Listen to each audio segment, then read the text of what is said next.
స్తోత్రం స్తోత్రం స్తోత్రం స్తోత్రం స్తోత్రం స్తోత్రం స్తోత్రం స్తోత్రం స్తోత్రం స్తోత్రం. ప్రేమ నమ్మకము కలిగిన మా ప్రియ పరలోకపు తండ్రి, మీ పరిశుద్ధ నామములకు స్తోత్రాలు. ఈ 2025వ సంవత్సరం చివరి పునరుద్ధాన దినాన్న మేమందరము కూడా నేటికి సజీవ లెక్కలో మిమ్మల్ని స్తుతించే గొప్ప భాగ్యం ఇచ్చినందుకు స్తోత్రాలు. కొద్ది నిమిషంలో తండ్రి, ఈ చివరి 2025వ సంవత్సరం, ఈ చివరి పునరుద్ధాన దినాన్న మీ వాక్యము ద్వారా మాతో మాట్లాడాలనుకుంటున్నారో, మీ వాక్యము ద్వారా మమ్మల్ని దర్శించిన ఆయన, వాక్యాన్ని మా జీవితానికి అన్వయించుకుని దాని ప్రకారం బ్రతికే కృపను గ్రహించిన ఆయన, వినుచున్న వారికి గొప్ప ఆదరణ, నెమ్మది, ఓదార్పు, హెచ్చరిక కలుగునట్లుగా మీరు కృప చూపించమని, నా సొంత జ్ఞానం బంధించి మీ ఆత్మజ్ఞానం ద్వారా మీ ప్రజలైన వారితో మాట్లాడమని యేసు నామమున బట్టి అడుగుచున్నాం తండ్రి, ఆమేన్. ప్రైజ్ ది లార్డ్, హల్లెలూయా. పరిశుద్ధమైనటువంటి బైబిల్ గ్రంథంలో నుంచి 90వ కీర్తన 12వ వచనాన్ని మనం చదువుకుందాం. కీర్తన గ్రంథము 90వ కీర్తన 12వ వచనం. మాకు జ్ఞాన హృదయము కలుగునట్లుగా చేయము, మా దినము లెక్కించుటకు మాకు నేర్పము. ప్రైజ్ ది లార్డ్, హల్లెలూయా. ఈ కీర్తన దైవ సేవకుడైన మోషే రాసినటువంటి కీర్తన. మోషే గారు మొదటి 5 కాండములు కూడా ఆయన రాశారు కాబట్టి, ఆయన జీవితంలో తన జీవితంలో అనుభవించిన ప్రతి అనుభవాలనే కూడా జాగ్రత్తగా పరిశీలించి, మనందరికి కూడా చరిత్ర తెలుసు. ఇశ్రాయేలు ప్రజలు 430 సంవత్సరముల పాటు ఐగుప్తు అనే బానిసత్వం కింద మగ్గిపోతున్నప్పుడు కృపగల దేవుడు వారిని విడిపించి పాలు తేనెలు ప్రవహించి దేశాన్ని నడిపిస్తానని చెప్పినప్పుడు, ఈ యొక్క మోషే నాయకత్వంలో ఇశ్రాయేలు ప్రజలందరూ కూడా చక్కగా ప్రయాణం ప్రారంభించినప్పటికీ కూడా వాళ్ళ జీవితాల్లో కలిగి ఉన్న అవిధేయత, వాళ్ళ జీవితాల్లో కలిగి ఉన్న అవిశ్వాసము వారిని కానాను దేశంలో అడుగు పెట్టకుండా ఆగిపోయినటువంటి సందర్భం మనకు తెలుసు. అరణ్యంలోనే పిట్టలు రాలిపోయినట్లుగా రాలిపోయిన సందర్భాలు మనందరూ కూడా తెలుసు. దీనికి మోషే గారు కూడా అతీతుడు కాదు. మోషే గారు కూడా సాత్వికుడు, చాలా నెమ్మదస్తుడు, చాలా అనుభవాలు నేర్చుకున్న వ్యక్తి అయినప్పటికీ, మోషే గారు తన జీవితంలో బండతో మాట్లాడమన్నప్పుడు బండను కొట్టే ప్రయత్నం చేసినప్పుడు దేవుని యొక్క కోపం అనేది మోషే గారి మీద కూడా రగులుకున్నప్పుడు మోషేతో దేవుడు చెప్పిన మాట, నీవు కానాను దేశాన్ని చూస్తా గాని అడుగు పెట్టవు. ఇన్ని భయంకరమైనటువంటి ప్రతికూలమైన పరిస్థితులు అనుభవిస్తున్నా తన జీవితంలో మోషే గారు రాసినటువంటి ఈ 90వ కీర్తన మనం చూస్తే, దేవుని మీద కొంచెమైనా కోపము కానీ బాధ కానీ తన మనసులో దాచుకోకుండా, తన చనిపోయేటువంటి ముందు సమయంలో ఈ 90వ కీర్తన రాస్తూ ఆయన అంటాడు కదా, 90వ కీర్తన మొదటి 2 వచనాలు చూడండి. ప్రభువా, తరతరముల నుండి మాకు నివాస స్థలము నీవే.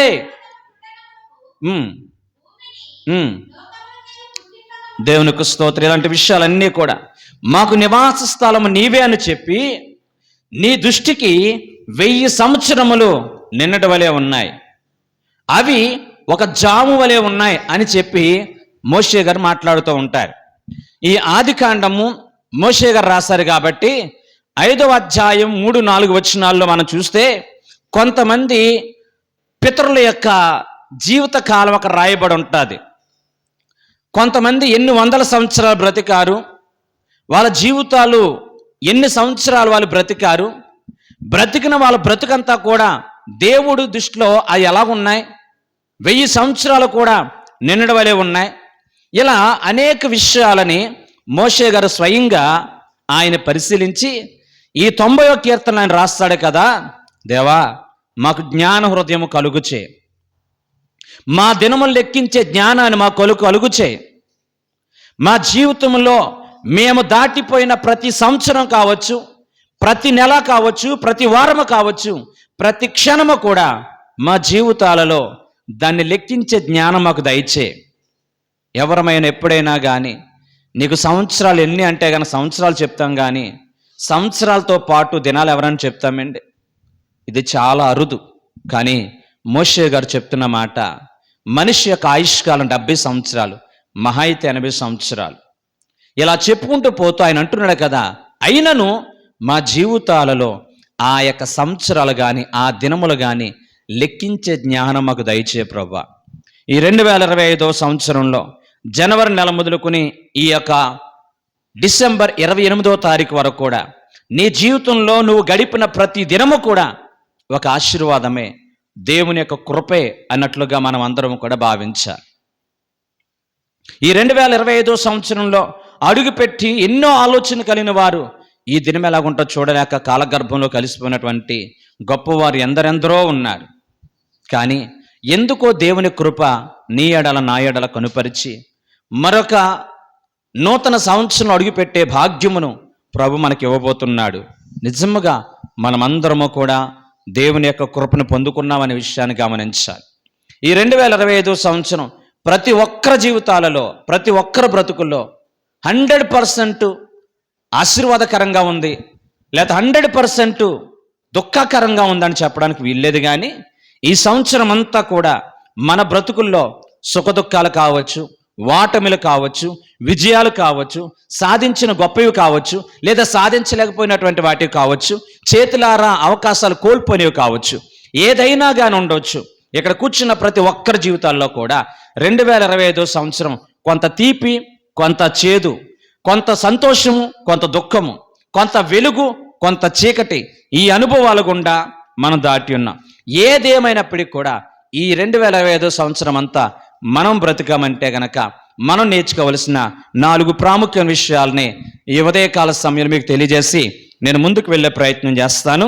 అందులో మొట్టమొదటిది, ఈ సంవత్సరం మొదలుకొని సంవత్సరాంతం వరకు కూడా దేవుని యొక్క కృపను గుర్తించాలి. ఏం గుర్తించాలి అండి? దేవుని యొక్క కృపను గుర్తించాలి. ఈ రోజున నేను ఎప్పుడూ కూడా ఆరాధనలో పాట పాడతాం, మన అందరం కూడా మంచి పాట, బ్రతుకున్నామంటే నీ కృప, జీవిస్తున్నామంటే నీ కృప, ఏ యోగ్యత లేని మా పట్ల నీ కృపను చూపించావు నాయన. మా జీవితాలలో కొన్నిసార్లు ఇక నేను ముందుకు సాగలేను, నేను ఆగిపోతానన్నప్పుడు నీవు పదాన్ని చెప్పి నన్ను నడిపించిన గొప్ప దేవుడు అని చెప్పి చాలా మంచి అర్థం ఉన్నటువంటి పాట పాడుకుంటూ ఉంటాం.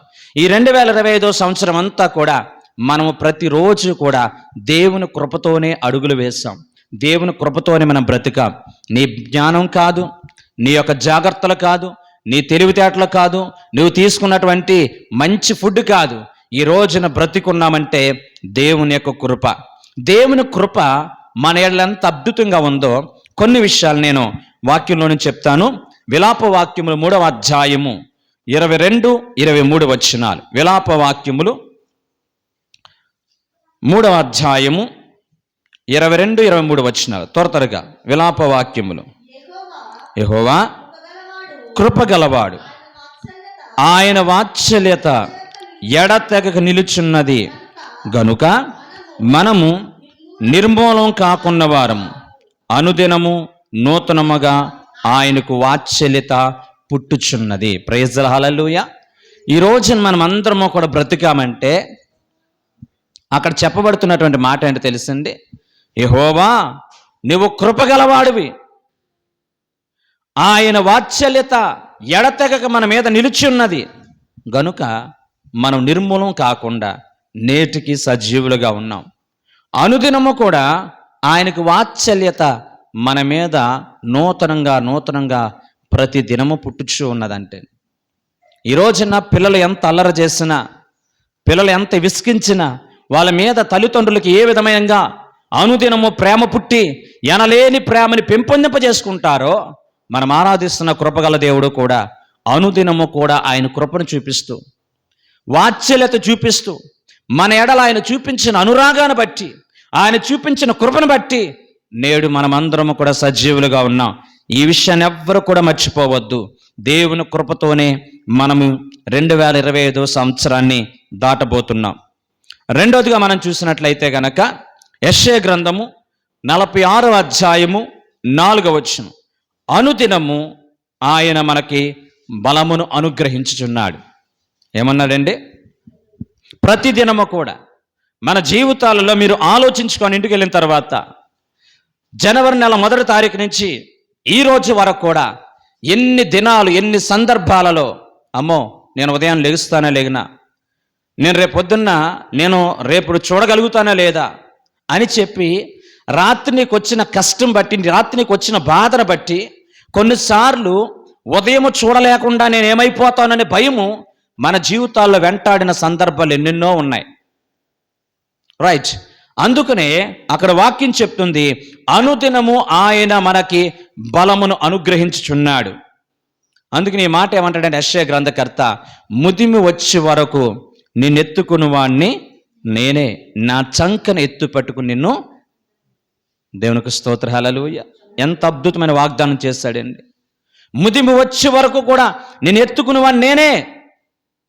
అనుదినము కూడా నువ్వు బలహీనుడు అయిపోతున్నప్పుడు బలపరిచి నడిపించేది నేనే అని చెప్పి అనుదినము ఆయన యొక్క బలమును మనకు అనుగ్రహించున్నాడు. కాబట్టే మనమందరము కూడా చక్కగా లేచి నిలిచి నడవగలుగుతున్న విషయాన్ని గమనించాలని ప్రభు పేరట తెలియజేస్తున్నాను. మూడోదిగా మనం చూసినట్లయితే ఆయన కృప మన మీద ఎలాగుందో మూడో విషయాన్ని చూద్దాం. 2వ తిమోతి రాసిన పత్రిక 2వ అధ్యాయము 13వ వచనం. 2వ తిమోతి రాసిన పత్రిక 2వ అధ్యాయం 13వ వచనం, మనము నమ్మదగని వారమైనను ఆయన నమ్మదగిన వాడుగా ఉండరు. దేవుని స్తోత్ర, హల్లెలూయా. ఈ 2025వ సంవత్సరం గుండెల మీద చేసుకుని మనం చెప్పగలిగినట్లయితే జనవరి నెల మొదలుకొని ఈ దినం వరకు కూడా మనము అనేక విషయాలలో నమ్మకత్వాన్ని కోల్పోయాం. మనం నమ్మదగిన వారము కాదు. అయినప్పటికీ కూడా నమ్మదగిన దేవుడైన యెహోవా మన ఎడల న్యాయం తప్పలేదు. ఆయన స్వభావానికి విరోధముగా ఏమి చేయడు. ఈ రోజున మనుషులమైతే మనం దుష్ట శిక్ష రక్షణ అని చెప్పేసి మన ఎడల ఏదైనా కానీ అపరాధం చేసిన వారిని, మన మీద ఏదైనా కానీ కీడు తలపెట్టిన వారిని వెంటనే మనము రెవెన్యూ తీసుకోవాలి, వెంటనే ప్రతీకారం తీసుకోవాలనే స్వభావం అంది. కానీ మన దేవుడు అలాంటి వాడు కాదు. మనము నమ్మదగిన వారము కాకపోయినా ఆయన మన ఎడల నమ్మకత్వాన్ని చూపించాడు. ఎంతమంది ఇక్కడ కూర్చున్న వాళ్ళు చెప్పగలదు, 2025 సంవత్సరం జనవరి నెల మొదలుకొని ఈ దినం వరకు కూడా నేను ప్రభు పట్ల అన్ని విషయాల్లో కూడా నమ్మకత్వాన్ని కలిగి ఉన్నాను, నమ్మకంగా జీవించాను, నమ్మకంగా ప్రార్థన చేశాను, నమ్మకంగా బ్రతికాను, దానికి నా మనస్సాక్షి దానికి సాక్షి అని చెప్పి ఎంతమంది చెప్పగలదు? మనం నమ్మదగిన వారం కాకపోయినా నా యేసయ్య నిన్ను నన్ను కూడా నమ్మి నీ పట్ల నా పట్ల కనికరం చూపించి, నీ పట్ల నా పట్ల ఆయన కృపను చూపించి, నీ పట్ల నా పట్ల ఆయన వాత్సల్యం చూపించి నేటికి మనందరినీ కూడా సజీవులుగా ఉంచాడనే విషయాన్ని గమనించుదాం. అలాగే సామెతల గ్రంథం 16వ అధ్యాయం 9వ వచనాన్ని చూద్దాం. సామెతల గ్రంథం 16వ అధ్యాయం 9వ వచనం, ఒకడు తను చేయబోయినది హృదయంలో యోచించగా యెహోవా వాని నడతను స్థిరపరిచెను. దేవునికి స్తోత్రం. ఒకడు తాను చేయబోయినది హృదయంలో యోచించగా యెహోవా నడత వానిని స్థిరపరిచెను. నీ జీవితంలో, మన బ్రతుకులో హృదయంలో కలిగి ఉన్నటువంటి అనేకమైనటువంటి ఆశలను, ఆలోచనలను, నీ హృదయ వాంఛని నా ప్రభు స్థిరపరిచాడు, తీర్చాడు. 2025వ సంవత్సరం అంతా కూడా ఆయన కృపను తలపోసుకోవాలి. ఆయన కృప ఎంత అధికం. కృప అంటే గనక అర్హత లేని వారికి, విఫలమైపోయిన వారికి, ఫెయిల్ అయిపోయిన వారికి, నష్టపోయిన వారికి, లేదా ఇక వీడు పనికిరాడు ఈమె పనికిరాదు అనుకున్న వారికి ఉన్నతమైన స్థానం ఇవ్వడమే కృప. కృప గురించి ఎంతగా పాడుకున్నా, కృపను గురించి ఎంతగా మాట్లాడుకున్నా తరుగు అనేది ఉండదనే విషయాన్ని గమనించండి. ఈ విషయాన్ని భక్తుడైన దావీదు తన వ్యక్తిగత జీవితంలో ఆయన రాస్తున్న అనేక కీర్తనలో కృపను గూర్చి పదే పదే పాడుకున్నాడు, పదే రాశాడు ఆయన కీర్తనలన్నిటిలో కూడా. ఎందుకనంటే దేవా 51వ కీర్తనలో ఉంటుంది కదండి, తన జీవితంలో తను చేసిన అపరాధాన్ని బట్టి మనశ్శాంతిని కోల్పోయాడు. అతని జీవితంలో గొర్రెల దొడ్లో జీవించేట దావీదుని అత్యున్నతమైన సింహాసనం మీద కూర్చుండబెడితే దావీదు నమ్మకత్వాన్ని కోల్పోయాడు, నమ్మక ద్రోహం చేశాడు. అలాంటి దావీదు దేవుని దగ్గర కృపగారు కన్నీరు విడిచి ప్రార్థన చేస్తే తన జీవితంలో దేవుని యొక్క సమాధానం పొందుకున్నాడు, దేవుని యొక్క క్షమాపణ పొందుకున్నట్లుగా మనం చూడగలుగుతున్నాం. అందుకనే 51వ కీర్తన అనుభవపూర్వకంగా కోల్పోయిన నీ రక్షణానందాన్ని నాకు మరలా పుట్టించు ప్రభు అని చెప్పి చక్కని కీర్తన రాశాడు. రెండవదిగా 103వ కీర్తన మనం చూసినట్లయితే 103వ కీర్తన 1:5 తన ప్రాణంతో చెప్పుకుంటాడు దావీదు, నా ప్రాణమా యెహోవాను సన్నతించు, నా అంతరంగన సమస్తమా ఆయన పరిశుద్ధ నామమును సన్నతించు, ఆయన చేస్తున్న ఉపకారంలో దేనిని కూడా నీవు మరవద్దు, దేన్ని మరవద్దు. పక్షిరాజు యవన వలె నీ యవనం క్రొత్త తగుచున్నట్లుగా నిన్ను మేలుతో తృప్తిపరుస్తున్నాడు. నీ జీవితంలో పక్షిరాజు ఏ విధంగా అయితే గనక తన బ్రతుకులో సరిగ్గా వేటాడలేక, సరిగ్గా చూడలేక, సరిగ్గా ఆహారం తీసుకోలేక అది ఓడిపోయిన స్థితిలో ఉంటాదో, ఆ స్థితిలో ఉన్నటువంటి ఆ యొక్క పక్షి ఏ విధంగా తన శరీరాన్ని నలగొట్టుకుని ఉపవాసం ఉండి ఇంచుమించుగా 5 నెలల పాటు బక్క చిక్కిపోయి తన శరీరంలో ఉన్నటువంటి ఆ మృతతుల్యమైనటువంటి ఆ ఈకలన్నింటినీ పీకి వేసుకుని గోర్లన్నింటినీ కూడా భయంకరంగా ఆ బండకేసి రాసుకుని రక్తం కారిపోయినట్లుగా అది ఏ విధంగా తన్ను తాను నూతన పరుచుకుంటాదో, యవ్వన బలాన్ని తిరిగి పునరుద్ధరింపజేసుకుంటాదో, నీ జీవితాన్ని నా జీవితాన్ని కూడా ఆ కృపగల దేవుడు నీ జీవితంలో కోల్పోయినవన్నిటినీ కూడా తిరిగి పునరుద్ధరింపజేస్తాను. నీ జీవితంలో కోల్పోయినటువంటి భక్తి జీవితాన్ని, కోల్పోయినటువంటి యథార్థతని, కోల్పోయిన నమ్మకత్వాన్ని తిరిగి పునరుద్ధరింపజేయడానికి ఆయన సమర్థుడు, దానికి నేనే సాక్షినని చెప్పి దావీదు తన కీర్తనలో 51వ కీర్తన కావచ్చు, 103వ కీర్తన కావచ్చు, ఈ కీర్తన యొక్క సారాంశం ఏంటో తెలుసా? ఆయన ఎంతైనా నమ్మదగిన దేవుడు, ఆయన కృపగల దేవుడు, ఆయన దయగలవాడు, ఆయన కోల్పోయినవన్నిటినీ కూడా పునరుద్ధరింప చేయగలవాడు. అయితే మనం ఏం చేయాలంటే ఆయన కృపను పాడుకుంటూ జీవించాలి, ఆయన కృపను తలపోసుకుంటూ మన జీవితాలు ముందుకు నడిపించుకునేటువంటి గొప్ప ధన్యతని ప్రభు మనకు అనుగ్రహించునుగాక. హల్లెలూయా. మనం ఓడిపోయిన దేవుని కృప మనల్ని ఎన్నడూ కూడా విడిచిపెట్టదు. ఈ విషయాన్ని ప్రతి ఒక్కరు గమనించండి. ఏ విషయాల్లో ఓడిపోయామో, ఏ విషయం నమ్మకత్వం కోల్పోయామో మనం అని పరిశీలించుకుని 2026వ సంవత్సరం అడుగుపెట్టే కృప దేవుడు మనకు అనుగ్రహించునుగాక. రెండోదిగా మనం చూసినట్లయితే గనక, ఈ యొక్క సంవత్సరం అంతా కూడా మనం జ్ఞాపకం చేసుకోవలసింది మొదటి దేవుని కృప అయితే, రెండోది తప్పిపోయిన అవకాశాలని వదులుకోవడం, వైఫల్యాలను వదులుకోవడం, గతాన్ని అంగీకరించడం. నష్టానికి దుఃఖపడాలి. నష్టానికి ఏమవ్వాలండి? దుఃఖపడాలి. 2025 సంవత్సరం అంతా కూడా పరిశీలనగా కూర్చుని నీ జీవితంలో చేతులారా కోల్పోయిన అవకాశాలు ఏమేమి ఉన్నాయి, నీ జీవితంలో ఎన్ని విషయాల్లో ఓటమి పాలయ్యావు, అది ఆత్మీయంగా కావచ్చు, భౌతికంగా కావచ్చు, ఆరోగ్యంగా పరంగా కావచ్చు, ఏ విషయాలైనా కానీ ఎలా మనము విఫలమైపోయాం, మనం వాటిని జ్ఞాపకం చేసుకుని మనం దుఃఖపడి మనం కన్నీరు విడవాలి అంతే తప్ప ఎప్పుడూ కూడా మనల్ని నిందించుకునేవారిగా, ఇతరులు నిందించుకునేవారిగా అన్నడో కూడా ఉండకూడదు. ఈ రోజున మనిషి జీవితంలో ఏదైనా ఓటమి పాలైతే ఆ ఓటమి గల కారణము నా రాతింతే, నా జీవితం ఇంతే, నేను ఏది చేసినా విఫలమైపోతానని చెప్పి మనం నిందించుకుంటామేమో. రెండోది ఇతరులు నిందిస్తూ ఉంటాం. కానీ వాక్యం ఏం చెప్తుందంటే ప్రతి ఓటమి మన జీవితానికి ఉన్నతమైనటువంటి పాఠాన్ని నేర్పిస్తుంది. ఇంగ్లీష్లో ఒక మంచి ప్రొవర్బ్ ఉంటుంది, failures are stepping by stone your success అని చెప్పి మన జీవితాల్లో ప్రతి అపజయము మనకి ఎంతో ఎక్స్పీరియన్స్ నేర్పిస్తుంది. నీ జీవితంలో ఉన్నటువంటి గతంలో నువ్వు ఓడిపోయినటువంటి, నువ్వు కోల్పోయిన దానికోసం నిన్ను నిందించుకోవద్దు, లేదా ఇతరులు నిందించే ప్రయత్నం చేయొద్దు, పరమందున దేవుని నిందించే ప్రయత్నం చేయొద్దు. వాటమి గల కారణాలు ఏంటో తెలుసుకుని వాటిని మనం సరి చేసుకుని అడుగులు ముందు వేసేటట్లుగా మనం ఉండాలి. అందుకనే ఒక ఉన్నతమైనటువంటి ఆ వ్యక్తి మాస్టర్ ఉగ్వే అనేటువంటి బాగా ఎక్కువ వీటిలో ఏమంటారంటే కొటేషన్స్ ఉంటారు కదండి, కొన్ని మాటలు చక్కగా ఉంటాయి. ఆ మాటలు రాసి ఆయన ఉన్నారు. ఎస్టర్డే హిస్టరీ, నిన్న ఒక చరిత్ర, ఈరోజు బహుమానం, రేపు మిస్టరీ. ప్రైజ్ ది హల్లెలూయా.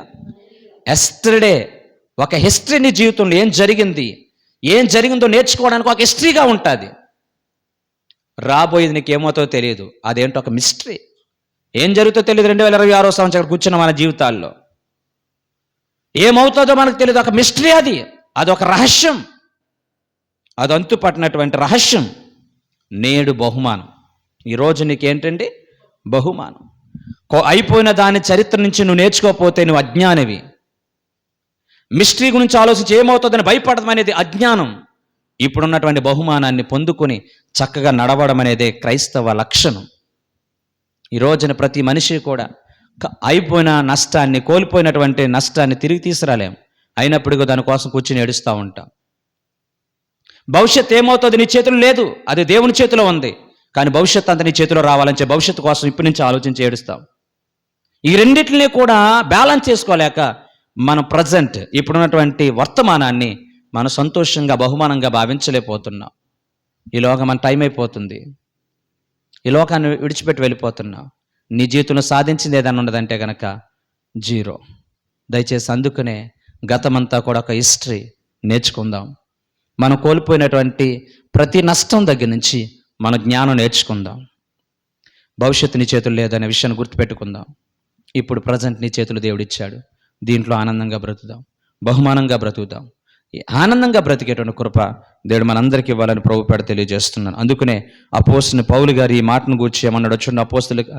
అపోస్తలుడైన పౌలు గారు ఫిలిప్పీయులకు రాసిన పత్రిక 3వ అధ్యాయం 13-14 వచనాలు. అపోస్తలుడైన పౌలు గారు, సహోదరులారా, నేను ఇదివరకే పట్టుకుని ఉన్నాను, వెనకున్నవి మరిచి మిందున్న వాటి కొరకు వేగిరపడి క్రీస్తు యేసునందు దేవుని యొక్క ఉన్నతమైన పిలుపునకు ప్రైజ్ ది హల్లెలూయా. అపోస్తలుడైన పౌలు గారు చెప్తున్నారండి, నేను ఇదివరకు గెలిచాను నేను అనుకోవట్లేదు, వెనుకున్నవి మరిచి, నా ఓటములు, నా చేదు అనుభవాలు, నా జీవితం అనుభవించిన ప్రతిదాన్ని కూడా మరిచి ముందున్న వాటి కొరకు నేను వేగిరి పడుతున్నాను.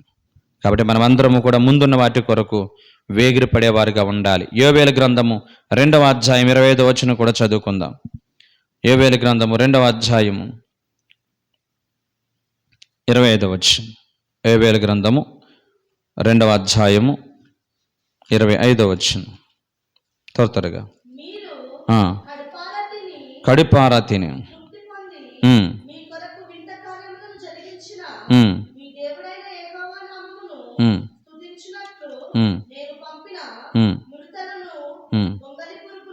గొంగలి పురుగులను, పసర పురుగులను, చీడ పురుగులను అను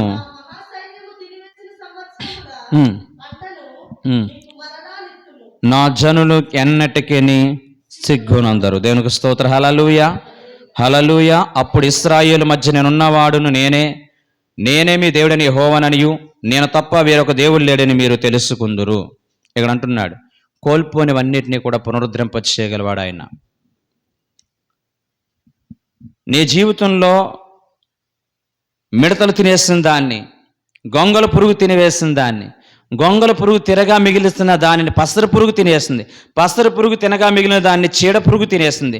నీ యొక్క జీవితం అంతా కూడా సమూలంగా నాశనం అయిపోయింది. చెట్టు అంతా కూడా అసలే బోడు పారిపోవడానికి కదా, కనీసం ఇక్కడ చెట్టు దండానికి కూడా అవకాశం లేకుండా అయిపోయింది. అయినా కానీ దేవుడిస్తున్న మాట వాగ్దానం ఏంటో తెలుసా? నీవు కోల్పోయిన పంటంతటినే కూడా నేను నీకు తిరిగిస్తాను. దీన్ని ఏమంటారంటే పునరుద్ధరణ, రిస్టోరేషన్. నీ జీవితంలో 2025వ సంవత్సరంలో కోల్పోయిన ఆనందాన్ని, కోల్పోయిన ఆత్మ సంబంధాన్ని, కోల్పోయిన సంతోషాన్ని, కోల్పోయిన ఆర్థిక పరిస్థితుల్ని, కోల్పోయిన ఆరోగ్యాన్ని నీ దేవుడని యెహోవా 2026 సంవత్సరంలో ఆయన ఇస్తున్న వాగ్దానం, నీవు కోల్పోయిన దాని అంతటినీ కూడా నేను తిరిగి ఇస్తాను. అప్పుడు నిన్న దేవుడని యెహోవానైనని నీవు తెలుసుకుందువు అంటాడండి. అంటే ఈ రోజున కోల్పోయిన దానికోసం మనం అందరం కూడా దయచేసి ఎవరినెవరు నిందించుకునే వారం కాకుండా ఆ కోల్పోయినన్నింటినీ కూడా పునరుద్ధరింప చేసే గొప్ప దేవుని యొక్క పాదాలు పట్టుకుని, దేవా, ఆత్మీయ జీవితాన్ని కోల్పోయాను, ప్రార్థన జీవితాన్ని కోల్పోయాను, ఆత్మీయత నా జీవితంలో కోల్పోయాను, యథార్థతను కోల్పోయాను, భక్తి భావాలను కోల్పోయాను, పరిశుద్ధతను కోల్పోయాను, నా జీవితంలో తిరిగి దయచే ప్రభు అని గనక మనం అడిగినట్లయితే ఆ పరమందున్న దేవాదేవుడు సమస్త పంటంతా కూడా తిరిగిస్తాను అని చెప్తున్నాడు. అలాగే 1 యోహాను 1:9 మీకు అందరికీ తెలిసిన విషయమే, మన పాపం మనం ఒప్పుకునేలా ఆయన నమ్మదగిన దేవుడు. Praise the Lord. Hallelujah, hallelujah. దీన్ని ఏమంటారంటే కనుక జెన్యూన్గా, యథార్థముగా మన పాపములు మనం ఒప్పుకునేలా ఆయన నమ్మదగిన దేవుడు. మన సమస్త దుర్నీతి నుంచి ఆయన విడిపిస్తాడు. ఎప్పుడూ కూడా మన దేవుని దగ్గరికి వచ్చి నేను పరిశుద్ధుని, నేను పరిశుద్ధురాల్ని అన్నట్లు కాకుండా దేవుని సన్నిధిలో మన యొక్క పాపం మనం ఒప్పుకునేడలా ఆయన ఎవరంటండి? నమ్మదగిన దేవుడు. దేవుని స్తోత్రం. హల్లెలూయా. దుఃఖము కంటే కృతజ్ఞత చాలా ప్రాముఖ్యం, భయము కంటే విశ్వాసం చాలా ప్రాముఖ్యమైన విషయాన్ని గమనించాలి. రోమిల రాసిన పత్రిక 8వ అధ్యాయం 28వ వచనం. రోమిల రాసిన పత్రిక 8వ అధ్యాయం 28వ వచనం. దేవుని ప్రేమించు వారికి అనగా ఆయన సంకల్పం చెప్పిన పిలువబడిన వారికి మేలు కలుగుటకై సమస్తము సమకూడి జరుగుచున్నవని మనం ఎరుగుదాం. రోమిల రాసిన పత్రికలో అపోస్తలుడైన పౌలు గారు అన్నారు, తన్ను ప్రేమించే వారికి అనగా తన సంకల్పం చెప్పిన పిలువబడి వారికి సమస్తము సమకూడి జరుగుతున్నాయని మీరు ఎరుగుదురు కదా అంటున్నాడండి. ఈ మాట అపోస్తలుడైనటువంటి పేతురు గారు యోహాను శుభవార్త 21వ అధ్యాయము 15-17 వరకు మీకు చాలాసార్లు చెప్పాను. పేతురు తన జీవితంలో యథార్థతను కోల్పోయాడు. పేతురు తన జీవితంలో క్రీస్తును కోల్పోయాడు. పేతురు తన జీవితంలో భయాన్ని పొందుకున్నాడు, వాటమి పాలైపోయాడు. ఇక నేను సేవ చేయలేననుకున్నాడు, నేను భక్తిని చేయలేననుకున్నాడు, మరలా చేపలు పట్టడానికి వలపట్టును వెళ్ళిపోవాలనుకున్నాడు, దేవుని విడిచిపెట్టాలనుకున్నాడు, దేవుని సన్ని దూరం అవ్వాలనుకున్నాడు, నా జీవితం ఇంకా గెలవడం అనేది అసాధ్యం అనుకున్నాడు, నేను ఇంకా కోల్పోయినవన్నిటిని కూడా తిరిగి పునరుద్ధరింపజేసుకోవడం నాకు సాధ్యం కాదనుకున్నాడు. అలాంటి పేతురుతో ప్రభు వెళ్ళమన్నాడు తెలుసా? పేతురు, నన్ను ప్రేమిస్తున్నావా? పేతురు, నన్ను ప్రేమిస్తున్నావా? ఇక్కడున్న వారందరికన్నా నన్ను ఎక్కువ ప్రేమిస్తున్నావా అని అంటే, నీకే తెలుసు ప్రభా, నిన్ను ప్రేమిస్తున్నాను, కానీ పరిస్థితుల ప్రభావ రీత్యా నిన్ను విడిచిపెట్టవలసి వస్తుందంటే గనక పేతురుతో అంటాడు కదా ప్రభు, నీ మీద, ప్రైజ్ ది లార్డ్, హల్లెలూయా, ఏమంటాడండి? నీ మీద ఏం కడతానన్నాడండి? నా సంఘంలో కడతాను. నీ మీద ఏం కడతానన్నాడు? సంఘం, క్రీస్తు అనే ఆ యొక్క సంఘాన్ని. ఈ పేతురు, నువ్వు బండవు, నీ మీద నా సంఘాన్ని కడతానని ఎవరి ద్వారా? అద్భుతమైనటువంటి పరిచర్య చేసేటట్లుగా ఈ సేవకుడు ప్రసంగం చేస్తే 5,000 మంది, ఈ సేవకుడు ప్రసంగం చేస్తే అనేక మంది హృదయాలు నొచ్చుకుని అనేక మంది ప్రభు దగ్గరికి ఆకర్షితులయ్యారంటే ఎవరి పేతురు? ఒకప్పుడు ఓడిపోయిన వ్యక్తి. ఎవరి పేతురు? భక్తిని అమ్మేసుకున్న వ్యక్తి. ఎవరి పేతురు? దేవుడంటే తెలియదని చెప్పి బొంకిన వ్యక్తి. అలాంటి పేతురుని ఈరోజు నువ్వు నన్ను ప్రేమిస్తున్నావు గనుక నీ ఎడల నేను సమస్తం సమకూడి జరిగిస్తున్నాను, నీ పట్ల ఉన్నతమైన ప్రణాళికని కలిగి ఉన్నాను పేతురు అని చెప్పి పేతురుని, అద్భుతమైనటువంటి ఒక వాటమి పాలైన పేతురుని ఘనమైన పాత్రగా దేవుడు వాడుకున్నాడు. భయంతో బ్రతున్న పేతురుని దేవుని కొరకు హతసాక్షి అయ్యేట్లుగా చేశాడు. భయముతో వణుకుపోతున్న పేతురుని సంఘమును కట్టేవాడిగా చేశాడు. అన్ని విషయాల్లో ఓడిపోయిన పేతురు ప్రసంగం చేస్తున్న అనేక మంది హృదయాలు నొచ్చుకున్నాయి. అనేక మంది హృదయాలు కన్నీరు విడిచి మారు మనసు పొంది రక్షణ పొందారు. ఎవరి పేతురు? పేతురు యొక్క హిస్టరీ మనం చూస్తే ఓడిపోయిన పేతురు, సమస్తం కోల్పోయిన పేతురు, ఇంకా చెప్పాలంటే కనుక దేవుణ్ణి నమ్ముకున్న పేతురు. ఇలాంటి పేతుర్ని దేవుడు ఘనమైనటువంటి పాత్రగా మార్చాడు. ఈరోజు నీ జీవితం, నా జీవితం, ఒక 2025వ సంవత్సరంలో ఎన్నిసార్లు ప్రభువుని నమ్ముకున్నాం? ఎన్నిసార్లు ప్రభుని విడిచిపెట్టేస్తాం? ఎన్నిసార్లు నీ జీవితంలో సాతాన్ని ఓడిపోయావు, నువ్వు ఇంకా సేవ చేయలేవు, నువ్వు ఓడిపోయావు, నువ్వు ఇంకా భక్తి చేయలేవు, నువ్వు ఓడిపోయావు, ఇంకెందుకు దేవుడు, నువ్వు ఓడిపోయావు, ఇంకెందుకు ప్రార్థన అని చెప్పి నీ జీవితం, నా జీవితంలో ఎన్నిసార్లు సాతాండు నన్ను ఇక్కడ వెనక్కి లాగే ప్రయత్నం చేశాడు. అయినను మనం ఆరాధిస్తున్న కృపగల దేవుడు, ఆయనకున్న గొప్పతనం ఏంటో తెలుసా? నీ జీవితంలో కోల్పోయిన ప్రతి అవకాశాన్ని, ప్రతి వైఫల్యాన్ని దేవుడు విజయముగా మార్చగల సమర్థుడు. మనం ఆరాధిస్తున్న జీవం గల దేవుడు. మీకు చాలాసార్లు చెప్పాను, యెహోషువ కూడా మోషే చనిపోగానే డిప్రెషన్కి వెళ్ళిపోయాడు. అలా ఓడిపోయిన అనుకున్నాడు. భయంతో ఉన్నటువంటి ఆ యొక్క యెహోషువని ఘనమైన పాత్రగా ప్రభు వాడుకున్నాడు. నిన్ను నన్ను కూడా 2026 సంవత్సరంలో ఆయన రాకడ ఆలస్యమైతే, ఆయన చిత్తమైతే గనక నీ పట్ల నా పట్ల దేవుడు కలిగి ఉన్న ప్రణాళిక గొప్పవి. ప్రతి ఒక్కరూ కూడా దేవుని కోసం మండే జ్వాలలుగా ఒక పేతురులా మారడానికి దేవుడు సహాయం చేయనుగాక. ఇక మూడోదిగా మనం చూస్తున్నట్లయితే గనక మూడోదిగా ఈ సంవత్సరం అంతా కూడా దేవునికి ఎంత విధేయులమయ్యాం, దేవుని పట్ల ఎంత గ్రాటిట్యూడ్, ఎంత కృతజ్ఞతాభావం కలిగి ఉన్నాం. విధేయత, కృతజ్ఞతాభావం ఈ రెండు క్రైస్తవ జీవితానికి రెండు కళ్ళు లాంటివి. ఈ రోజున క్రైస్తవ సమాజం ఆధ్యాత్మిక జీవితంలో బలపడపోవడానికి, విశ్వాసంలో స్థిరపడకపోవడానికి ఒక ప్రధాన కారణం అవిధేయత. రెండోది కృతజ్ఞతాభావం లేకపోవడం. మన హృదయాలు ఎప్పుడైతే కఠినమైపోతాయో అప్పుడు మన బ్రతుకుల్లో విధేయత అనేది పోతుంది. రెండోది కృతజ్ఞతాభావం అనేది పోతుంది. కొంతమంది చూడండి, మాట మాట్లాడిన, మాట ముగించిన ఆ దేవుని కృప, ఆ దేవుని కృపతో బ్రతిక, ఆ దేవుని కృప చేత ఇది కొనుక్కున్నా, ఆ దేవుని కృపతో ఇది సాధించాం. ప్రతి దానికి కూడా దేవుణ్ణి గణపరిచేవారుగా ఉంటారు, విధేయత కలిగిన వారుగా ఉంటారు. కానీ కృతజ్ఞతాభావం కలిగి ఉంటారు కొంతమంది అయితే గనక నా జ్ఞానం, నా తెలివితేటలు, నా శక్తి, నా అనేటువంటి ఒక అతిశయంతో బ్రతికేవారుగా ఉంటారు. కానీ ఈ 2025 సంవత్సరం జనవరి నెల నుంచి డిసెంబర్ వరకు కూడా మన ప్రాణంతో ఎంతమంది విధేయత కలిగిన వారుగా ఉన్నాం, లేదా కృతజ్ఞతాభావం కలిగిన వారుగా మనం ఉన్నాం? ఒక్కసారి ఆలోచించండి. ఈ చివరి వారం ఈ 52 వారాలలో దేవుని కొరకు మనం ఎంత విధేయులుగా బ్రతికాం, ఎంత కృతజ్ఞతాభావంతో బ్రతికామనే విషయాన్ని గమనించాలని ప్రభుపేట తెలియజేస్తున్నాను. యెషయా గ్రంథము 1వ అధ్యాయం 19వ వచనం. యెషయా గ్రంథం 1వ అధ్యాయం 19వ వచనం. మీరు సమ్మతించి నా మాట వినిన ఎడల భూమి యొక్క మంచి పదార్థములను అనుభవించెదరు. దేవుని స్తోత్రం. హల్లెలూయా, హల్లెలూయా. మీరు సమ్మతించి నా మాట వింటే, దేవునికి విధేయులైతే గనక ఆయనకి మనం అందరం ఫేవర్ అవుతాం.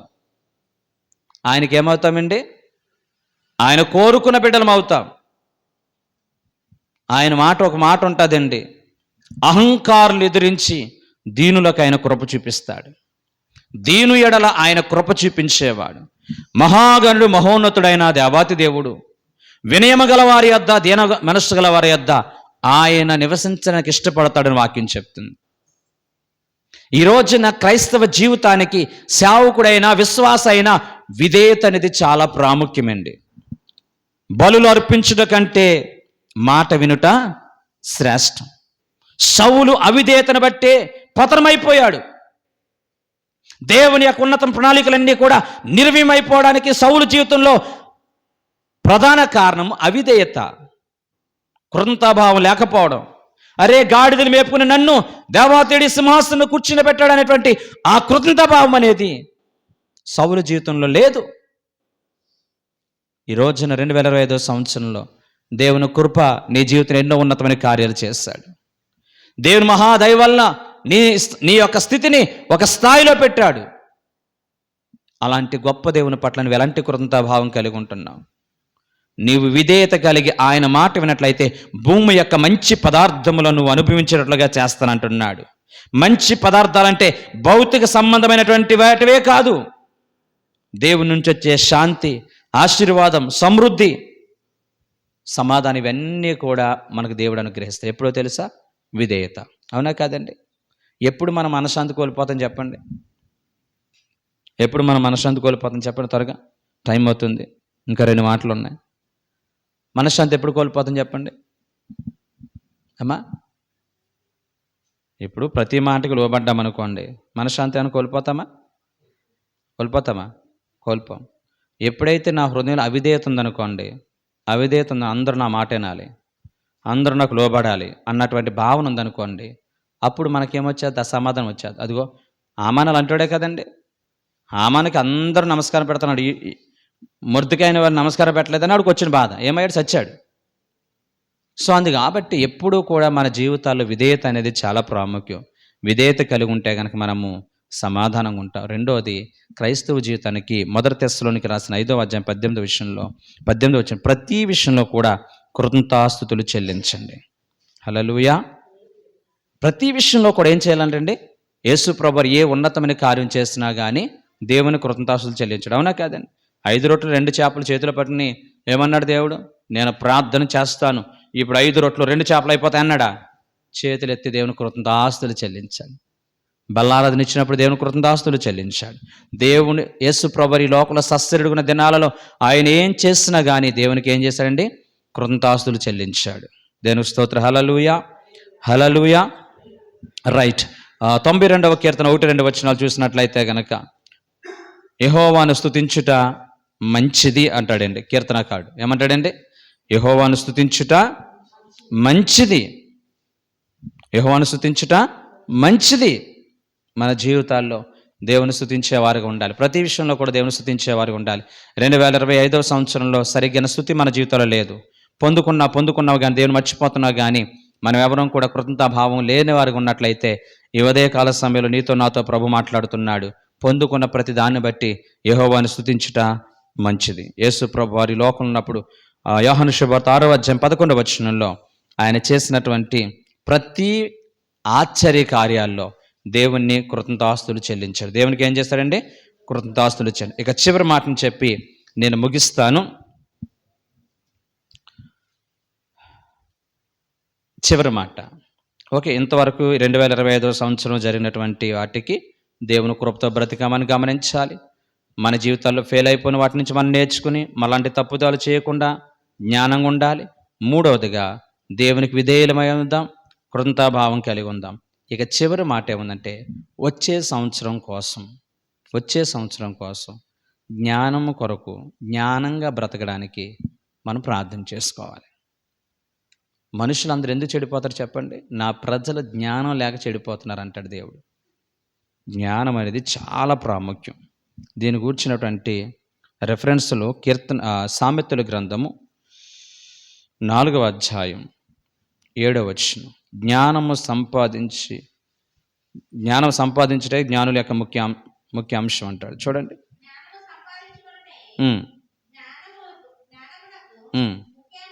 దేవునికి స్తోత్రం. హల్లెలూయా.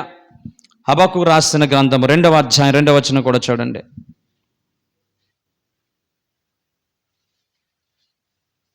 హబక్కూకు రాసిన గ్రంథం 2వ అధ్యాయం 2వ వచనం. చదువువాడు పరిగెత్తి చదువు కొనున్నట్లుగా నీవు ఆ దర్శన విషయంలో పలక మీద స్పష్టంగా రాయమంటాడు. Praise the Lord. Hallelujah, hallelujah. Right. వచ్చే సంవత్సరం కొరకు 2026వ సంవత్సరం కొరకు మనకి నిరీక్షణ ఉండాలి. ఏముండాలండి? నిరీక్షణ ఉండాలి, జ్ఞానం అనేది ఉండాలి. ఏముండాలండి? నిరీక్షణ ఉండాలి. రెండోది ఏముండాలి? జ్ఞానం ఉండాలి.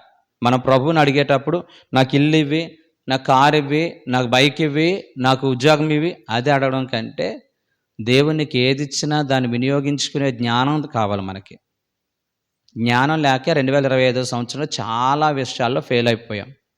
ఈ 2026వ సంవత్సరంకి మనం అడుగు పెట్టే ముందు, దేవా 2026 సంవత్సరంలో వేసే ప్రతి అడుగు కూడా జ్ఞానయుక్తంగా చేయడానికి నాకు సహాయం చేయి.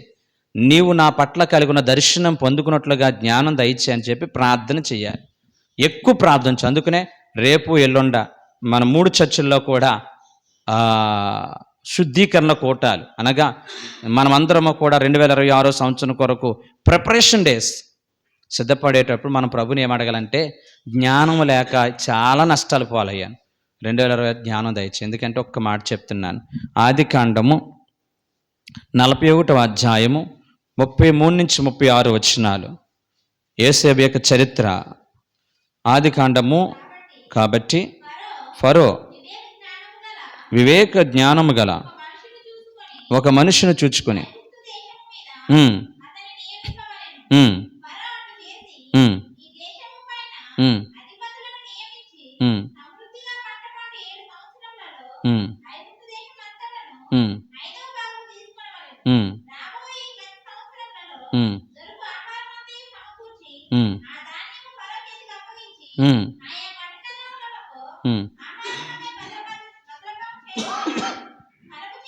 ఉమ్, ఈ దేశము నశించిపోకుండా ఉమ్, ఆహారం ఐగుప్తు దేశంలో ఉమ్, రాబోవు కరువు సంవత్సరములు ఉమ్, ఏడింటికి ఉమ్, ఈ దేశమందు సంగ్రహముగా ఉంటున్నది ఉమ్. ఫరోతో చెప్పాను. Praise the Lord. హల్లెలూయా, హల్లెలూయా.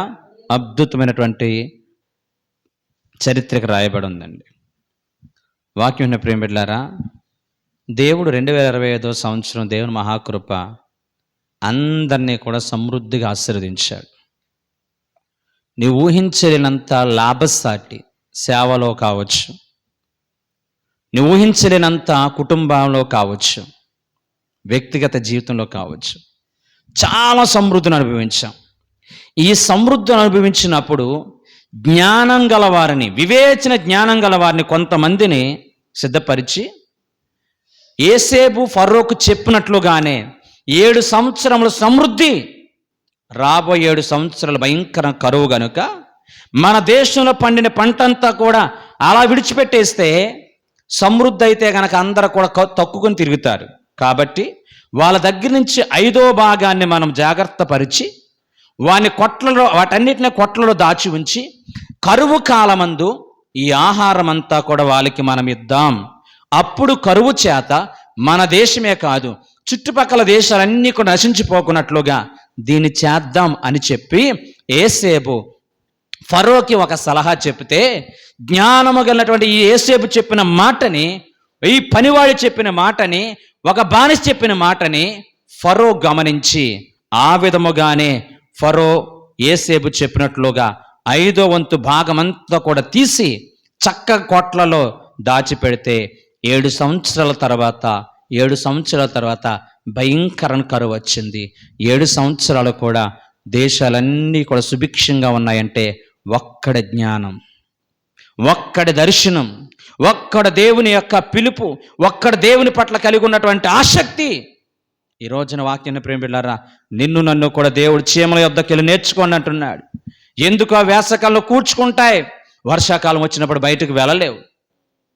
అందు కాబట్టి ఆహారాన్ని సమకూర్చుకుంటాయి.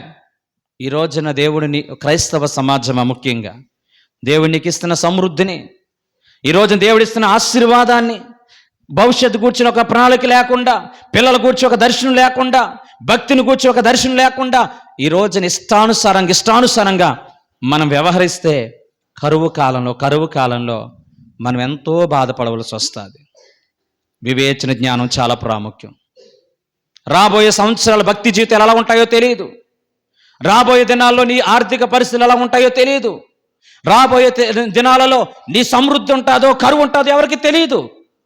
నీ జీవితంలో దేవుడిచ్చిన సమృద్ధిని అనుభవిస్తూ ఆ సమృద్ధిలోనే కొంతవరకు జాగ్రత్త పరుచుకుని, అది భక్తి అయినా, మన జీవితాలు పొందుకున్న ఆశీర్వాదమైన ఏదైనా కానీ కరువు కాలంలో దాన్ని అనుభవించేటట్లుగా జ్ఞానయుక్తంగా ఈ యొక్క యోసేపు వలె భవిష్యత్తు కూర్చున్నటువంటి భయంతో బ్రతకాలండి. మనకు 10,000 శాలరీ వస్తే కనుక 12,000 రూపాయలు ఖర్చు పెట్టి 2,000 అప్పు చేసే వాళ్ళకు ఉండకూడదు. 10,000 రూపాయల్లోనే 2,000 రూపాయలు నిలవేసేటట్లుగా ఉండాలి. పిల్లల భవిష్యత్తు గురించి, కుటుంబ భవిష్యత్తు గురించి, అది ఆధ్యాత్మికమైన ఆర్థికపరమైన ఏదైనా కానీ భవిష్యత్తు ప్రణాళిక చాలా ప్రాముఖ్యం.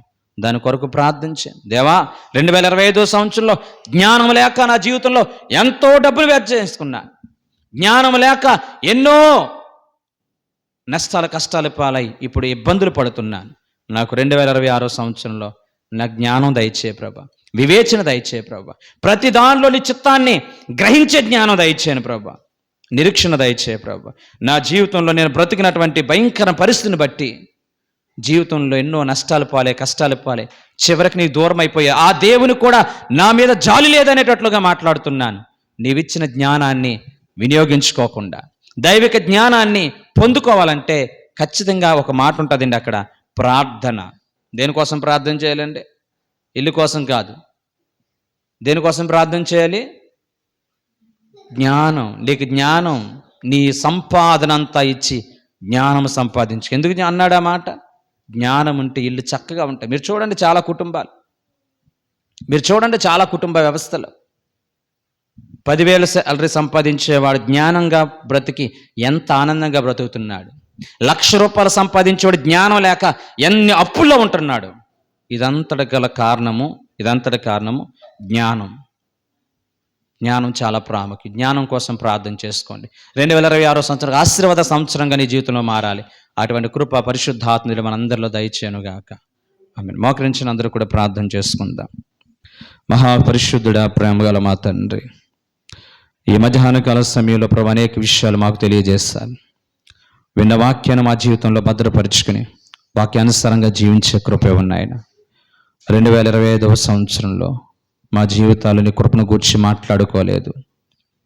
ఫెయిల్యూర్స్, అపజయాలను గూర్చి భయపడ్డాం, కృంగిపోయాం, నిందించుకున్నాం, వాళ్ళు నిందించాం. మూడోదిగా మా జీవితాల్లో తండ్రి విధేయత లేదు, కృతజ్ఞతాభావం లేదు. అందుకనే 2025 సంవత్సరం ఎన్నో నష్టాలు పోయాయి. కానీ 2026 సంవత్సరంలో ప్రార్థన పూర్వకంగా జ్ఞానయుక్తంగా అడుగులు వేసి సమృద్ధిని ఏ విధంగా అనుభవించి రాబోయే తరాల వారికి ఆశీర్వాదకరంగా ఎలా ఉండాలో నాకు నేర్పించిన ప్రతి మాటని నా హృదయంలో భద్రపరచుకోవడానికి కావలసిన కృప దయచేయమని యేసు నామమున అడుగుచున్నాం తండ్రి.